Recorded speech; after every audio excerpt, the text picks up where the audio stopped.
Progressive Conservative Party of Manitoba. The Progressive Conservative Party of Manitoba, French, Parti progressiste-conservateur du Manitoba, is a centre-right political party in Manitoba, Canada. It is currently the governing party in the Legislative Assembly of Manitoba, after winning a substantial majority in the 2016 election and maintaining a majority in the 2019 election. Origins and early years. The origins of the party lie at the end of the 19th century. Party politics were weak in Manitoba for several years after it entered Canadian Confederation in 1870. The system of government was essentially one of nonpartisan democracy, though some leading figures such as Marc Aimable Girard were identified with the Conservatives at the federal level. The government was a balance of ethnic, religious and linguistic communities, and party affiliation was at best a secondary concern. In 1879, Thomas Scott, not to be confused with another person of the same name, who was executed by Louis Riel's provisional government in 1870, and Joseph Royal attempted to introduce partisan politics into the province. Both were conservatives, and both believed that they could lead a provincial conservative party. Their plans were thwarted by Premier John Norkie, who also supported the Conservatives at the federal level but included both Liberals and Conservatives in his governing alliance. Norkie himself formed a reluctant alliance with the provincial Conservatives in 1882 in the face of strong opposition from Thomas Greenway's Provincial Rights Party. His government was for all intents and purposes conservative for the remainder of its time in office, though Norkie continued to describe it as nonpartisan. Starting in the election of 1883, moreover, political parties began to be listed on the provincial election ballot. Subsequent development of the party to 1899. When Norkie resigned as premier in 1887, his successor David H. Harrison also became leader of the Conservative Parliamentary Caucus. Norkie was able to reclaim the latter position early in 1888, following an extremely divided meeting of senior Conservative politicians.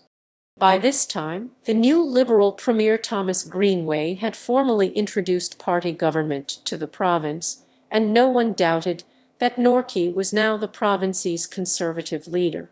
The Conservative Party was not yet a legally recognized institution in the province, however, and began to lose its coherence again after Norkie's death in 1889. Conservative MLA simply referred to themselves as the opposition for most of the decade that followed. Rodmond Roblin was the dominant Conservative MLA between 1890 and 1892, but he does not seem to have been recognized as an official leader. After Roblin's defeat in the election of 1892, William Alexander MacDonald became the leader of the opposition. In 1893, his election for Brandon City was declared invalid, and he lost the subsequent by-election. Remarkably, the election of MacDonald's successor, John Andrew Davidson, was also voided in 1894. For the remainder of this parliament, James Fisher seems to have been the leading figure in the opposition ranks. It is not clear if he was formally recognized as leader of the opposition or even as an official member of the Conservative Party. Rodmond Roblin was re-elected in 1896 and officially became opposition leader in the legislature. The next year, Hugh John MacDonald, son of former Prime Minister John A. Macdonald, became the party's official leader, while Roblin continued to lead the opposition in Parliament. Taking power 1899–1915. The Conservative Party became an official entity in 1899 and drew up its first election platform in the same year. It promised a board of education for the province, the creation of agricultural and technical colleges, and government ownership of railways. Hugh John MacDonald became premier following in the 1899 election, but resigned shortly thereafter to re-enter federal politics. Rodmond Roblin succeeded MacDonald and ruled the province for 15 years. Roblin's government was progressively oriented, negotiated the extension of the railway, bought Manitoba's Bell telephone operations in order to establish a government-run system, introduced corporate taxation, and created a public utilities commission while running a budgetary surplus. It was less progressive on social issues, however, and is most frequently remembered today for its opposition to women's suffrage. The Tories were brought down in 1915 by a scandal involving the construction of the province's new legislative buildings. Roblin was forced to resign as premier, and James Aikins led the party to a disastrous loss later in the year.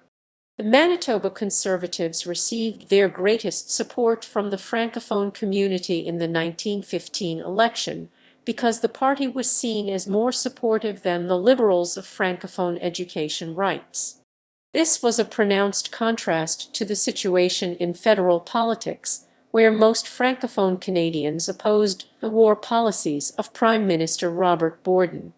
In the political wilderness 1915–1940, Aime Bernard was chosen as leader pro tem of the party on August 15, 1915, and Albert Prefontaine was chosen as the official parliamentary leader shortly thereafter.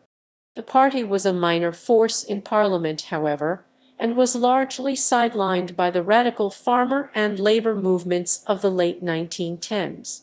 On November 6, 1919, the Conservative Party chose farmer R.G. Willis to lead the party into its next electoral campaign. Willis's selection was a response to the provincial victory of the United Farmers of Ontario the previous month. He defeated Major Fawcett Taylor after 3 other candidates, including Prefontaine, withdrew their names. The vote total was not announced. Willis was defeated in the election of 1920. And the Conservatives became the 4th largest group in Parliament with only 6 seats. John Thomas Haig subsequently became their parliamentary leader, and Fawcett Taylor was chosen as the official party leader in early 1922. The Conservatives gradually regained support in the following 20 years, but were unable to defeat the progressive government of John Bracken. In 1932, Bracken's Progressives formed an alliance with the Manitoba Liberal Party to ensure that Taylor would not become the province's premier. Taylor resigned as party leader in 1933, and W. Sanford Evans served as parliamentary leader for the next 3 years. In 1936, Eric Willis, son of R.G., was acclaimed as party leader. He led the party in another unsuccessful challenge to the Bracken ministry in 1936. In coalition 1940–1950. In 1940, Willis agreed to join Bracken in a wartime coalition government. Willis himself was given a prominent cabinet position in the all-party ministry which followed. 3 anti-coalition Conservatives were elected to the legislature in 1941. One of these, Huntley Ketchen, served as leader of the opposition. This group did not constitute a rival to the official Conservative Party, however. In 1946, the party changed its name to the Progressive Conservative Party of Manitoba to reflect the change in name of the Federal Progressive Conservatives. Relations between the Tories and Liberal Progressives deteriorated after Douglas Campbell became premier in 1948, and the Tories voted 215-7 to leave the coalition in 1950. Varying fortunes 1953–1975. The 1953 election was won by the Liberals, and Willis was compelled to accept a leadership challenge the following year. Duff Roblin, grandson of Rodmond Roblin, became party leader on the second ballot and rebuilt the party's organization, which had been weakened during the coalition period. In 1958, Roblin's Tories ran and were elected to a minority government on a progressive platform of increased education grants, crop insurance, extension of hydro to the north, and road construction. Remarkably, his platform was well to the left of that of Campbell's Liberal Progressives. In 1959, Roblin returned to the polls and won a majority, which pursued a policy of social investment, active government, and social reform, including reintroducing French to schools and expanding welfare services. In 1967, Roblin left provincial politics and was replaced by Walter Weir, a member of the party's rural conservative wing. Weir led a somewhat more cautious and restrained government, and was defeated by the New Democratic Party under Edward Schreyer in 1969. Sidney Spivak, a red Tory like Roblin, led the party from 1971–1975, but was unable to defeat Schreyer's government. The party under Sterling Lyon 1975–1981. Sterling Lyon became leader of the party in 1975 and took it in a more conservative direction, anticipating the neoconservatism of Margaret Thatcher, Ronald Reagan, and Mike Harris. The Lyon Tories defeated the NDP in 1977. The Lyon government was to the right of previous Tory administrations and implemented a program of spending cuts and reduced taxes while also promoting mega-projects in the energy sector. Manitobans were unreceptive to the government's conservatism and turned it out of office in 1981 after only one term, bringing the NDP back to power. The party under Gary Filmon 1983–1999. Gary Filmon became leader of the Progressive Conservatives in 1983 and formed a minority government in 1988 after defeating the NDP. Filmon's Tories remained in power for 3 terms, winning a majority government 1990 and again in 1995. Filmon's government avoided excessive conservative rhetoric, but nonetheless reduced corporate taxes, mandated balanced budgets, and limited the power of teachers and nurses' unions. It supported the Charlottetown Accord, a proposal for amending the Canadian Constitution, as well as free trade with the United States. The party's financial austerity program resulted in a balanced budget in 1995, the first in 20 years. The Tories were hurt in the late 1990s by increased unemployment, a vote manipulation scandal from the 1995 election, see Independent Native Voice, and the decline of the Manitoba Liberal Party. The latter development allowed the anti-Tory vote to coalesce around the NDP. Ahead of the 1999 election, Filmon announced that his government would undertake a shift further to the right if re-elected. The voters were not receptive to this and ousted the Tories in favor of the NDP. Return to the wilderness 1999–2015. Filmon resigned as leader in 2000 and was replaced by Stuart Murray.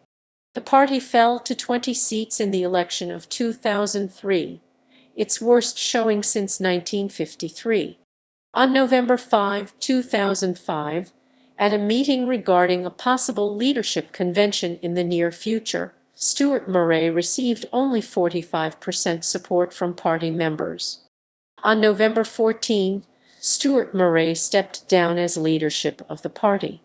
Hugh McFadyen became leader of the party at the leadership convention on April 29, 2006, garnering 2/3 of the first ballot vote. In McFadyen's first campaign as party leader during the 2007 provincial election, popular support for PC Party rose 2% over 2003 numbers. Although he managed to capture a greater percentage of the provincial vote, the Tories lost 1 seat. After failing to make major gains in the 2011 provincial election, McFadyen agreed to step down as leader. On July 30, 2012, former federal MP and Filmon cabinet minister Brian Pallister was acclaimed as leader. Pallister as Premier 2016 present. By the time the writs were dropped for the 2016 provincial election, the Manitoba Tories had been leading in opinion polls for almost 4 years and were heavily favored to win. As expected, Pallister led the party to a decisive victory. The Tories won 40 out of 57 seats, the largest majority government in the province's history. Pallister was re-elected to a majority government in 2019. Leaders of the party: John Norquay, October 1878, December 1887, Premier 1878-1887. David Howard Harrison, December 1887, July 1889, Premier 1887-1888. Rodmond Roblin, July 1889, March 1897, House Leader. Hugh John MacDonald, March 1897, October 1900, Premier 1900. Rodmond Roblin, October 1900, May 1915, Premier 1900-1915. Sir James Aikins, May 1915, January 1916. Albert Prefontaine, January 1916, November 6, 1919. R. G. Willis, November 6, 1919, April 5, 1922. Fawcett Taylor, April 5, 1922, April 1933. W. Sanford Evans, April 1933, June 1936. Eric Willis, June 1936, June 1954. Dufferin Roblin, June 1954, November 1967, Premier 1958-1967. Walter Weir, November 1967, February 1971, Premier 1967-1969. Sidney Spivak, February 1971, December 1975. Sterling Lyon, December 1975, December 1983, Premier 1977-1981. Gary Filmon, December 1983, May 29, 2000, Premier 1988-1999. Bonnie Michelson, May 29, 2000, November 2000, Interim. Stuart Murray, November 2000, April 2006. Hugh McFadden, April 2006, July 30, 2012. Brian Pallister, July 30, 2012, present, Premier 2016, present. Note: John Thomas Haig led the Manitoba Conservatives in the legislature from 1920 to 1922. Election results: 1 includes 7 Liberal Conservatives. 2 includes 3 Liberal Conservatives.